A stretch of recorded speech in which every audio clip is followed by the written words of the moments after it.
This is Reuters Today. Coming up, why Singapore commods firm Olam says it's a victim of muddy waters, and the tough mudders braving electric shocks, fire and mud tunnels in Britain.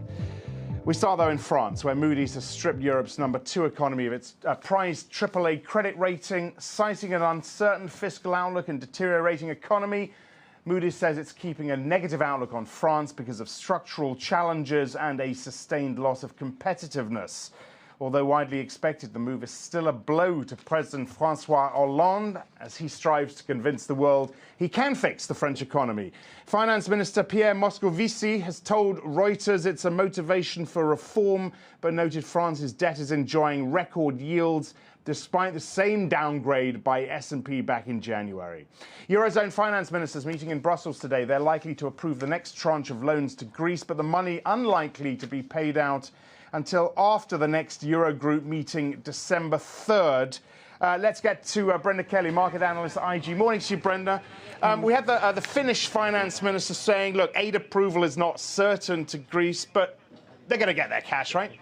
Let's face it, we come along this road so far at this particular stage in time, and I think to not actually go ahead and give this disbursement to Greece would fly in the face of what the Eurozone is all about. And all the certain headlines we see where the euro is irreversible, certainly I expect it to be a difficult path. I don't expect it to be kind of resolved today, but certainly they will get their actual disbursement. But let's face it, there'll be a certain amount of headlines for the next little while in respect of what they need to do in terms of the prior actions. And of course, I think we'll see it probably in tranches rather than a full big lump sum. All right. No great surprise from Moody's on France. Does it give more weight to the Economist's front cover last week? Or was it the Economist's front cover that sparked this?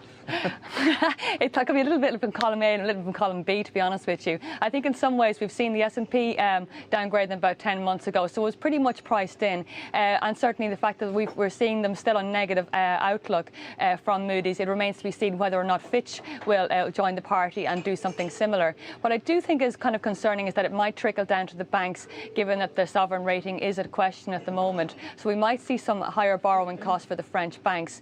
And of course, it does set the scene that some of the other core economies could be yet in the firing line from the other ratings agencies as well. So that could put a little bit of uncertainty in the markets, but I expect the risk-on attitude to continue for the time being. Oh, you do expect that to continue? I do indeed. All right. Just very quickly, we talk about this downgrade. For the market, how significant is it? I don't think it's all that significant in terms of what news is coming out at the moment. I think the fiscal cliff is the main headline, and I think that will be what will lead the markets for the next coming days, particularly if we've got a short week in the US. One would expect to see the equity markets continue this push higher. Now, I don't expect for that to continue in the medium term. I don't expect that the fiscal cliff will be resolved within this time frame. And in any sense, I think that from a technical outlook, yes, we have seen a certain amount of bullishness in the technical charts on the S&P 500, for example. But I think this could be a bit of a false breakout, a bit of a relief rally, and I think we could see some further downside to come. Great. Brenda, thanks a lot. On the corporate front, the town of Zug, Switzerland takes centre stage today. That's where shareholders in Xstrata are expected to give the green light to its $31 billion takeover by Glencore. A key question mark, though, remains over a separate vote on a golden handcuffs retention plan for 70 Xstrata managers. Europe's antitrust regulators will then give their verdict on the deal by Thursday. In world news, Egypt's President Mohamed Morsi in the spotlight today as international pressure builds for a ceasefire in the Gaza Strip. He's already taken a call from President Obama telling him to stop Hamas firing rockets into Israel. Israel's leaders met into the early hours this morning, deciding to continue diplomatic moves before any ground invasion. In Asia, foreign investment into China on track to top $100 billion in 2012, but the rate of FDI inflows is slowing. Reuters' John Gordon joins us now from Hong Kong. The longest run year-on-year decline since 2009, John. What's behind it? Well, frankly, it seems to be more a reflection of the global economy than it is of China. Actual corporate spending clearly down over weak global trade. If you look at where the money is coming from, you've got two blocks to focus on here. Europe and Asia's top 10 economies, both contributing 5% less year-on-year over that January to October period. Different story from the U.S. American inflows up about 5.3%. Also worth noting that FDI itself has skewed away from manufacturers, with high cash going into service firms this time around. All right. Interesting story. I talked about it briefly at the top of the show. One of Asia's biggest agribusiness names making a pretty impassioned defense of its name after being targeted for short selling. What's this about?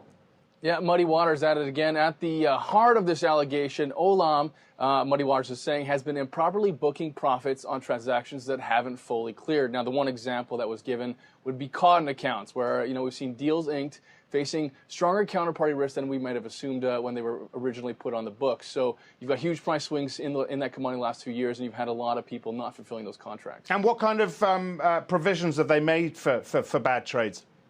Yeah, I took a look at their balance sheet just now on Reuters Icon. They have made a contra account called provisions for doubtful accounts.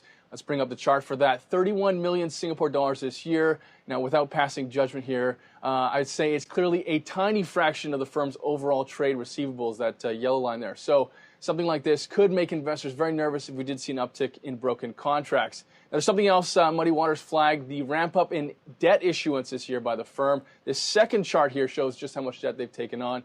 Now, I haven't been able to call up the equity raises in comparison, but that's actually what the Olam CEO cited to the FT in defense of his company, calling these allegations baseless and rumor-mongering. Now, we'll bring you more as we get it, Axel. The shares are on halt now. Olam says it's waiting on Muddy Waters' full report to be released so it can redact and address the specifics.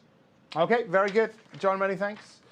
That is it for this morning. I'll leave you with Muddy Waters of a different kind. Tough Mudder, the team endurance sensation, sweeping the world, ended this year's UK programme Sunday. Popular with bankers and other corporate teams, some 8,000 participants braved electric shocks, fire and mud tunnels as they completed the 12-mile, 25-obstacle course. Tough Mudder has become a huge hit with 35 events across the globe this year alone. I'm Axel Threlfall. This is Reuters.